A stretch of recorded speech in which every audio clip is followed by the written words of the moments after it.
കുരങ്ങൻ രക്ഷിച്ചു. ഒരു തമാശ ഒപ്പിക്കാം. ഇനി കുപ്പി അടയ്ക്കാം പഴം കൊണ്ട്. ഡാഗിനി ഇവിടെ ഉണ്ടായിരുന്നു. ഇതെന്താ കുപ്പിയിൽ? മായാവി അല്ലാതാരാ? മായാവിക്ക് ഇത്രയും വലിയ കൊമ്പോ? ഒന്ന് തുറന്നേ നോക്കട്ടെ. മായാവിയാണെന്നേ, ഞാനല്ലേ അവനെ പിടിച്ച കുപ്പിയിലാക്കിയത്.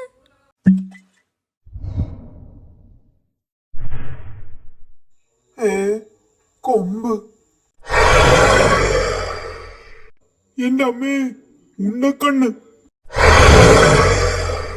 അമ്മോ, മായാവിയല്ല ഡാഗിനി, പോത്തോ?